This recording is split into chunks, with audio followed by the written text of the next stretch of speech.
Pessoal, se preparem porque a esquerda acaba de desmoronar. A verdade veio à tona. Olha só, saiu uma nova notícia sobre fraude eleitoral nas eleições de 2022 que está sendo investigada e novas evidências começaram a aparecer. Isso aí, gente, comprova uma série de manipulação e enganação por parte da própria esquerda. O presidente Lula, em pânico, se pronunciou, mas parece que é tarde demais. Seus aliados já sentiram o peso aí da derrota se aproximando, da confiança que antes tinham, né? Se desfaz a cada nova revelação e o cenário é bem alarmante.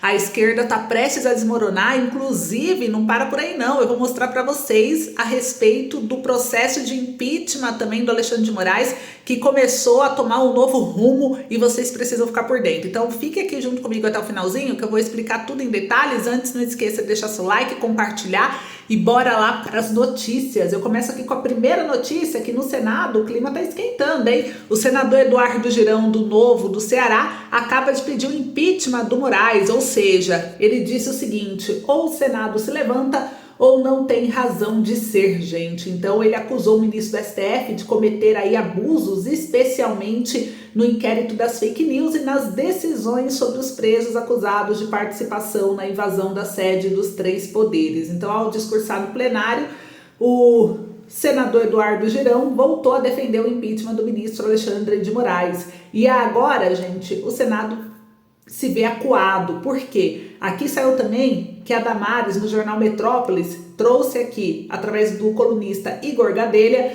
que Damares protocolou mais uma PEC mirando os ministros do STF. Senadora Damares aproveitou essa onda anti-STF no Congresso e protocolou a PEC para tratar de reclamações contra ministro da Corte. Então, gente, o governo Lula e o STF, eles estão em uma dança perigosa que ameaça a integridade da democracia brasileira. O que estamos testemunhando é um verdadeiro espetáculo de desmoronamento com a queda iminente de Lula e também de seus aliados aí no horizonte. Os últimos acontecimentos demonstram que as peças do jogo político estão se movendo rapidamente e o Senado se vê cada vez mais acuado diante de tanta pressão popular e também do próprio Congresso. O Eduardo Girão, por exemplo, como vocês viram aqui na matéria, tem colocado pressão sobre o Senado, solicitando o andamento do impeachment de Moraes. Damares, agora, segundo o jornal Metrópolis, também acaba de protocolar mais uma PEC mirando os ministros do STF. Daqui a pouco, os únicos projetos e PECs que serão votados ou apresentados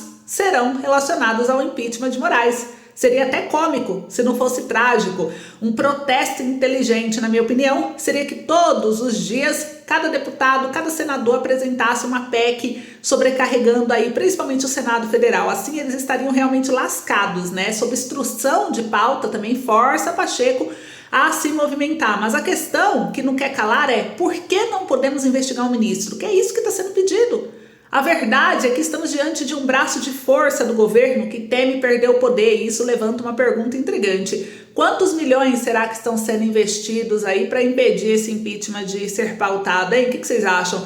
As notícias recentes mostram que os deputados estão informados de muitos acontecimentos novos que virão à tona em breve, tá? Segundo aqui a Folha de São Paulo, inclusive a CCJ aprovou essa semana em caráter de urgência um pacote que limita o poder dos ministros do STF, avançando na Câmara após uma intervenção do Centrão junto com a direita, ou seja, Centrão e direita unidos aprovaram na Câmara dos Deputados.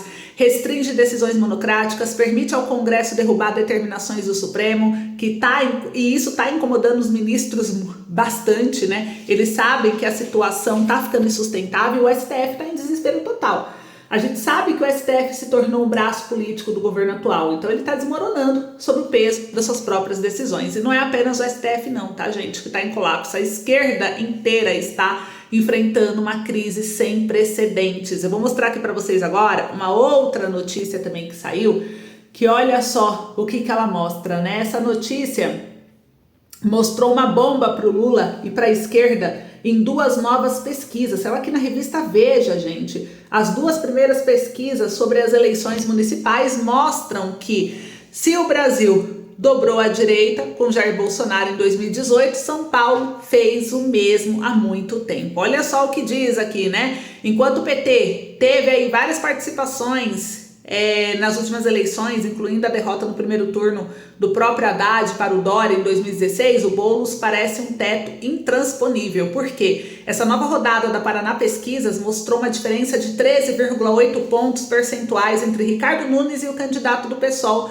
apoiado aí pelo PT e por Lula. E o atual prefeito, ele lidera a disputa com 52,8% das intenções de voto e aqui mostra que contra 39% segundo o levantamento. O Datafolha mostrou um cenário ainda pior e mais desafiador para a esquerda. Datafolha mostrou na pesquisa 22 pontos de diferença. Segundo o Instituto, o Nunes tem 55% das intenções de voto contra 33% de Boulos. Então, gente, Boulos parece não ter chance. Então, o Lula foi lá, a esquerda foi lá, investiu 15 milhões agora nesse segundo turno para a campanha dele. Mas as pesquisas, por enquanto, mostram aí, né, essa virada de São Paulo, principalmente. E então a gente percebe que o Lula vem entrando em desespero. Lula vem caindo, a esquerda vem caindo. E não para por aí, né, gente? Olha só o que aconteceu. A esquerda não é só no Brasil que tá com esse problema, né? O governo Lula, o STF, o Brasil como um todo, assim, analisa esses dois casos, mas também analisa o caso do próprio mundo, né? Como que o mundo tá lidando com a esquerda? E aí, olha só, saiu aqui no jornal que a Secretaria-Geral da OEA denunciou humilhações e torturas inimagináveis contra crianças na Venezuela. Gente, o desgoverno, né, de Nicolás Maduro, tá, olha só, assim, dá até nojo, sério, de ler essa notícia, mas eu vou ler aqui um trecho só para vocês entenderem o que está acontecendo, o que a esquerda é capaz de fazer, né? Dezenas de crianças e adolescentes foram detidos ilegalmente na Venezuela, sequestrados pelo regime do presidente venezuelano Nicolás Maduro, foram submetidas a humilhação e torturas inimagináveis, conforme denunciou a Secretaria-Geral de Organização dos Estados Americanos. E o gabinete de Luiz Almagro denuncia as atrocidades cometidas pelo regime de Venezuela, que acusa de ter rebaixado seus limites de humanidade e decência aos piores níveis de barbárie. Aqui diz que os áudios e relatos dos centros de tortura da Venezuela são assustadores. Menores de idade estão sendo torturados com choques elétricos, espancamentos, falta de alimentação e abusos sexuais, gente. Então, sua dor e seus gritos são uma nova razão inevitável para que todos os democratas exijam inequivocadamente o fim da barbárie na Venezuela. Mais de 2.400 pessoas foram presas no contexto de manifestação contra a reeleição de Maduro no dia 28 de julho e meia suspeita de fraude. Entre elas, 164 adolescentes, 67 dos quais permanecem detidos e acusados de terrorismo. Os protestos também deixaram 27 mortos, 2 deles aí militares e 192 feridos. Então, gente, a Secretaria-Geral da OEA exigiu a libertação imediata dos menores sequestrados pelo regime venezuelano, que se coloque a fim em todos os tipos de tortura e que os responsáveis materiais, intelectuais, por esses crimes infames sejam levados à justiça. Então a gente está acompanhando, mas olha só, a gente vê o problema no mundo, aqui tem mais, e essa foi para piorar aí de vez, o Lula tentou reverter. Vamos falar da fraude das eleições 2022. Isso daqui, gente, acabou de sair no noticiário que o presidente da Colômbia, ele é um dos maiores esquerdistas da América Latina, hein? Ele trouxe aqui, ele está sendo investigado sobre fraude nas eleições de 2022. São em todas as mídias, disparou agora. E o Lula saiu em sua defesa e ainda comparou o impeachment da Dilma. O Lula prestou solidariedade ao presidente da Colômbia e lembrou do impeachment da Dilma, gente. Está aqui no CNN Brasil.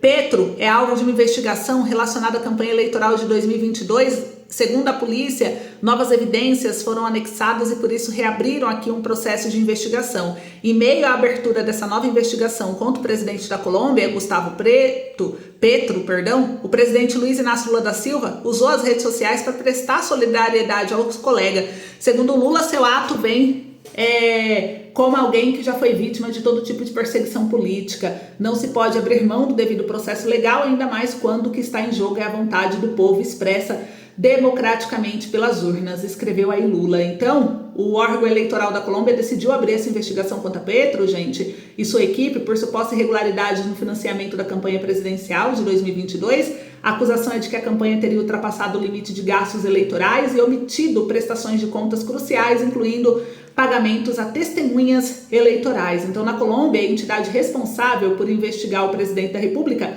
é a Comissão de Acusações da Câmara de Representantes, que deverá avaliar se existem ou não motivos para iniciar um processo formal de acordo com a decisão do CNE. Então, eu vou trazer aqui para vocês uma reflexão importante.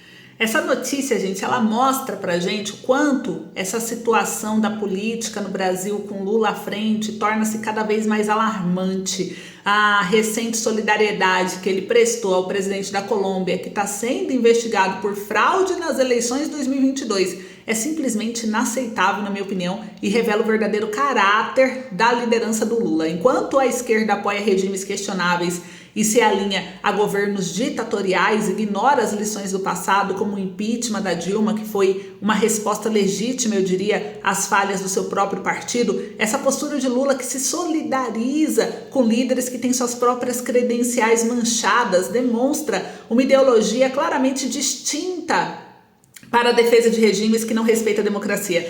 E é uma estratégia responsável que coloca o Brasil em risco e desrespeita a vontade do povo, né? O que queremos para o nosso país é um governo que defenda a liberdade, a justiça, não um que envolva a corrupção e manipulação. E a razão pela qual Lula e sua ala estão tão preocupados com o código-fonte das urnas parece cada vez mais claros, né? Eles temem, talvez, que a verdade venha à tona. Qual que será o problema, né? O Lula está tão desesperado para manter o controle sobre a narrativa e evitar que suas práticas questionáveis sejam expostas. O apoio de Lula a líderes que não têm respeito pela democracia, que estão sob investigação, gente, é um sinal de que eles não têm compromisso genuíno com os valores que defendemos. Agora eu quero saber de vocês, o que vocês acharam. Essa foi uma bomba grande aí para a esquerda, por isso que ela vem caindo nas pesquisas e a tendência é cair cada vez mais, né? E eu quero saber a opinião de vocês. Vão trazendo aí para mim, gente. Enquanto vocês trazem, eu encerro por aqui. Espero vocês no próximo vídeo. Um beijo, até logo.